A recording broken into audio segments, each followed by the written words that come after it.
We start today with breaking news. A 16-year-old girl is missing. Emily Cooper was last seen at her home here at 7 o'clock last night. Police first learned of her disappearance when she did not return home by curfew at 11 o'clock. After a quick search of her belongings, one officer found a quote in her diary saying, "If you are reading this, I am either missing or dead." Emily Cooper is 5'5" with blonde hair and blue eyes. She was last seen wearing her blue winter jacket, jeans, and white sneakers. Cooper also always wears a necklace containing a clock. If you have any information regarding Emily Cooper's whereabouts, please contact your local police immediately.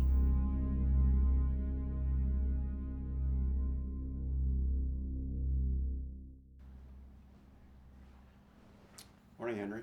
Have you talked to the parents? Just the mother. Father's in Alberta.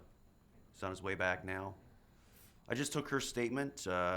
She said the last time that she saw Emily was at about 6:30 last evening.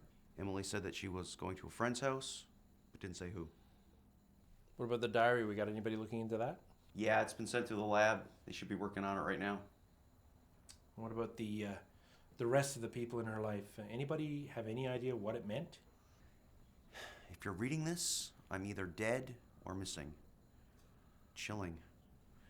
We've spoken to a couple of her friends. None of them seem to have any idea what she could have been talking about. We've just called the victim's boyfriend, Ryan Earls, into the station for questioning. Should head over and see what he has to say for himself.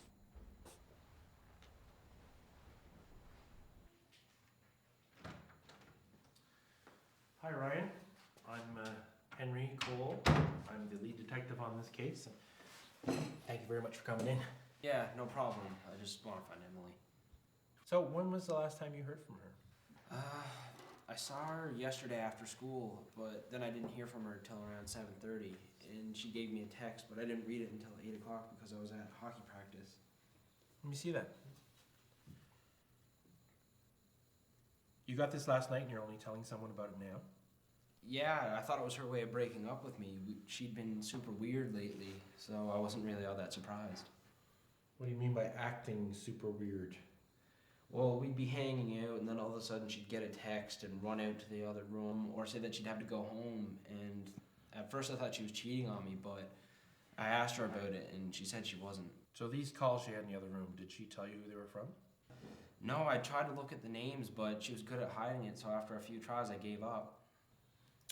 Okay, Ryan, thanks for coming in. If you hear anything, make sure you let us know right away, okay? Yeah, I will. I just want to find her.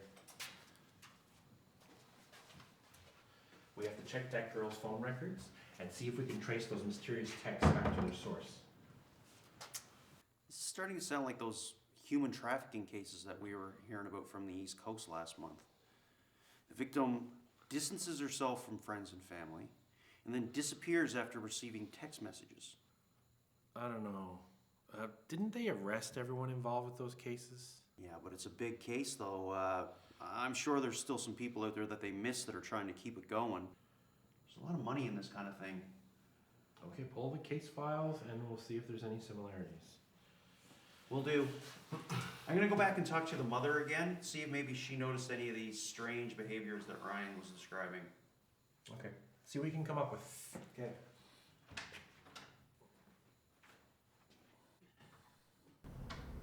It's been over 24 hours since Emily Cooper's disappearance.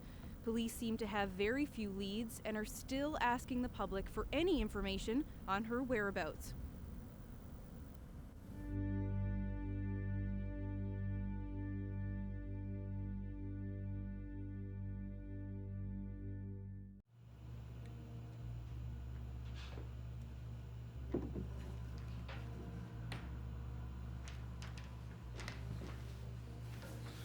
I'll just have a coffee, please. You think that's such a good idea? It's 10 a.m. One beer is not gonna hurt. Any updates? We got the cell phone records a couple hours ago, but we weren't able to get the exact location of where the text was sent from. But from the tower it pinged, we could tell that she was still in town. Do you think she's still in town now? Hard to say, but everybody knows what she looks like, and they're all looking for her, so if she is still here, it won't be hard to find her. What about the cell phone? Any numbers that seemed out of place? They all seem to match friends and family, but there was one number from a prepaid cell phone that we couldn't account for. It might be nothing, but we're looking into it. Have you looked into those case files from the human trafficking cases? Yeah, I was up half the night looking through those files. I know you think the cases are similar, but it just doesn't feel right to me. What about the diary? Anything come back on that yet? They're not completely finished with it, but they did find something interesting. Apparently she's been mentioning a Mr. White for the last couple of months. Well, that doesn't rule out human trafficking, but if she's mentioning one particular guy, I mean, maybe she ran off with him. Could be. Either way, we need to speak to Ryan Earls again. Either she lied to him or he's lying to us. She was obviously seeing somebody else, so we know that he wasn't being completely open with us. Cole? Where? How? Thanks. They found her down by the lake. Strangled. I think we need to talk to that Ryan.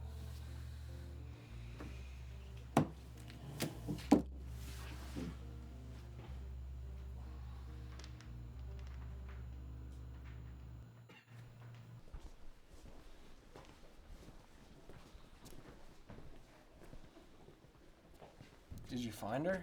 Is she okay? She's dead. Strangled. We found her in the woods down by the lake. God, how did this happen? Who did this? That's what we're wondering, Ryan. We don't think you were completely honest with us the other day. In her diary, she mentions that she was seeing some guy named Mr. White. What? Who's Mr. White? I don't know any Mr. White, and I'm almost positive Emily didn't either. Well, apparently she did. So we're thinking that maybe she told you that she was seeing somebody else. Maybe that made you mad. So mad that you brought her into the woods and killed her. What? I would never do that to anybody, especially not to Emily. Detective Snow. Yeah, he's with us right now. All right, we'll bring him in. Apparently the handwriting in that last entry in Emily's journal doesn't match her handwriting, and your fingerprints are all over it. There's a warrant out for your arrest, so you're gonna have to come with us.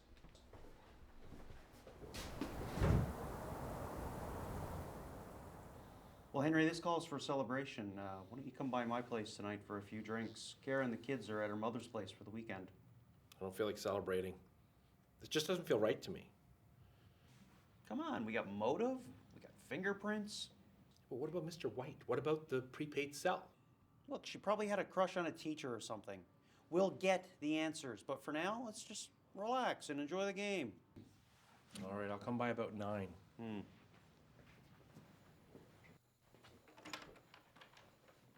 on in.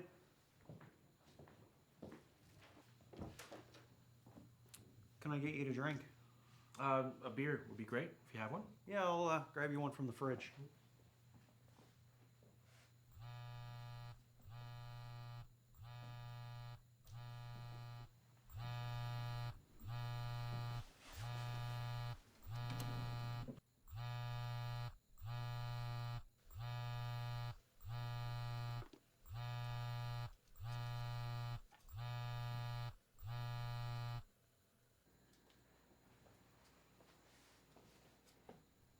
Hello, Henry. How could you do this, Charlie? She didn't leave me any choice. She said that she was going to tell her boyfriend all about us. So I hit her. She started screaming, so, I couldn't let the neighbors hear all that. Couldn't have her telling anybody. Couldn't have her destroy my career and tear my family apart. Charlie, you're the one that's destroying your career. Well, I'm putting it all back together now. See, luckily, I have a new way of getting out of this. I couldn't let you keep digging into Mr. White because, well, I knew you'd see through the whole human trafficking angle. But I just needed to distract you, just long enough to pin it all on Ryan. So I sent a text to Emily's phone, and I made sure that I was the first one to get to Emily's house when she was reported missing. And then when I found that diary, I knew that I could throw everybody off my trail by putting in that mysterious line. And then all I needed to do was lift a print from Ryan's glass after the interrogation, and put it on the diary.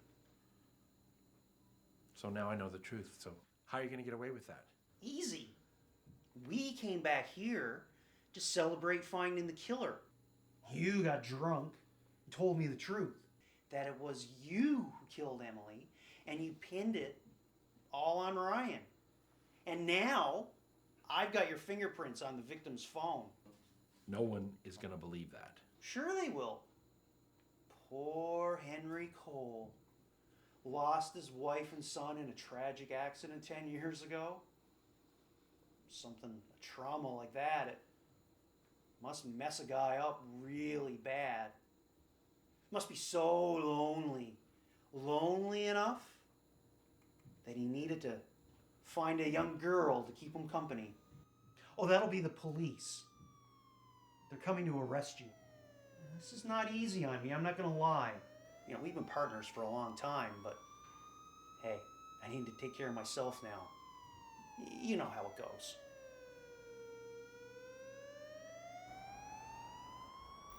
It's been almost a year since the body of 16-year-old Emily Cooper was found, and today Detective Henry Cole has been found guilty of first-degree murder. Cole has maintained his innocence throughout his trial, but with a mountain of evidence and the testimony of his former partner Charlie Snow, there was little to no doubt of his guilt to the public. He now awaits his sentencing, but many believe there is a very good chance of a life sentence. The public seems to be breathing a sigh of relief tonight, now that they know a brutal killer is off the streets.